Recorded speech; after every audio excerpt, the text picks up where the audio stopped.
ஹாய்ங்க. இன்றைக்கி அரைச்சி வச்ச தேங்காய் குழம்பு செய்ய போகிறோம். தேங்காய் குழம்பு அரைச்சியும் வைக்கலாம், நான் வறுத்தும் செய்ய போகிறேன். எப்படி செய்யலான்னு பார்க்கலாம் வாங்க. அதுக்கு தேவையான பொருள் என்னன்னு பார்த்துக்கலாம்.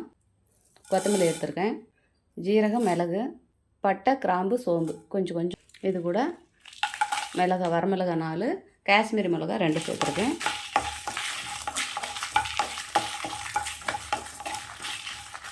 இது கூட கொஞ்சமாக அரிசி சேர்த்துக்கலாம். பாருங்கள், நல்லா வறுத்தாச்சு.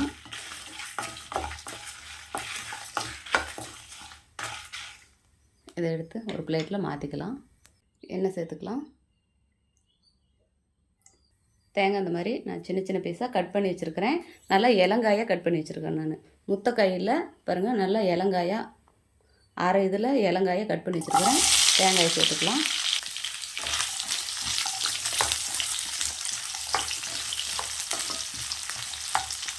முத்தக்காயை போட்டோம்னா நல்லா இருக்காது, சக்கையாக இருக்கும். தேங்காய் எண்ணெயோட ஸ்மெல் வந்துடும். அதனால் நீங்கள் முத்தக்காய் சேர்க்க வேண்டாம்.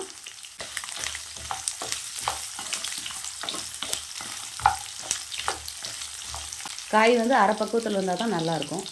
அதனால் அரை பக்குவமாக எடுத்துக்கோங்க காய். இங்கே பாருங்கள், இந்த மாதிரி நல்லா செவக்க தேங்காய் வறுத்துக்கோங்க. ரொம்ப வறுக்க வேண்டாம், போதும் இந்த அளவுக்கு இருந்தால். இதை நம்ம ஒரு பிளேட்டில் கொட்டி ஆற வச்சுக்கலாம். கடுகு, உளுத்தம் பருப்பு சேர்த்துக்கலாம்.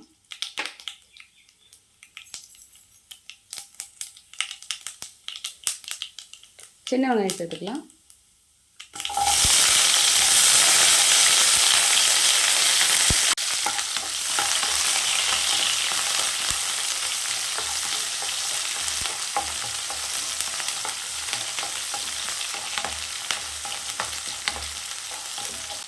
இஞ்சி பூண்டு சேர்த்துக்கலாம்.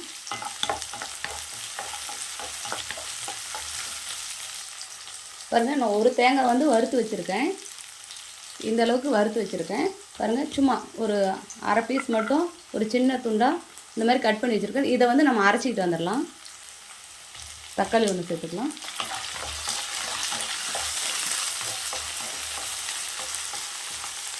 மஞ்சள் சேர்த்துக்கலாம். உப்பு தேவையான அளவு சேர்த்துக்கலாம்.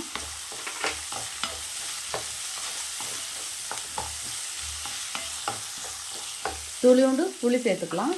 கொஞ்சமாக புளி சேர்த்தனா கொஞ்சம் ஸ்மெல்லில் நல்லாயிருக்கும். அதனால் துளியோண்டு மட்டும் தான் சேர்க்கணும். அதிகமாக புளி சேர்க்கக்கூடாது. அதிகமாக புளி சேர்த்தோம் அப்படின்னா புளிக்குழம்பு மாதிரி ஆயிரும். பாருங்கள், இந்த அளவுக்கு மட்டும் புளி இருந்தால் போதும். இந்த அளவுக்கு மட்டும் சேர்த்துக்கலாம். அரைச்சி வச்ச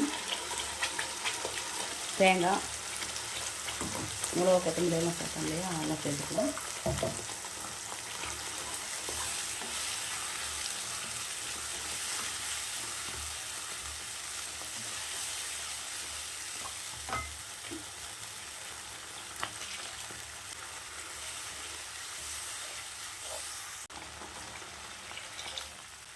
இந்த தேங்காயை இதில் சேர்த்துக்கலாம்.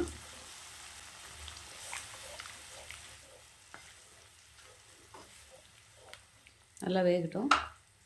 தண்ணி நம்ம இன்னும் சேர்க்கலாம். தேங்காய் நல்லா வேகணும். அதனால் தண்ணி இந்த அளவுக்கு சேர்த்துக்கலாம்.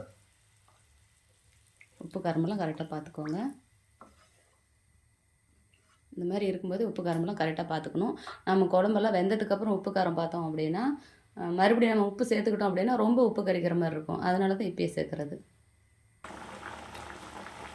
சூப்பராக கமகமன்னு தேங்காய் குழம்பு ரெடி ஆயிடுச்சு. இதே மாதிரி நீங்களும் உங்கள் வீட்டில் செஞ்சு பாருங்கள். செஞ்சு பார்த்துட்டு எப்படி இருக்குன்னு எனக்கு ஒரு கமெண்ட் பண்ணுங்கள், லைக் பண்ணுங்கள், ஷேர் பண்ணுங்கள், ஒரு சப்ஸ்கிரைப் பண்ணிடுங்க.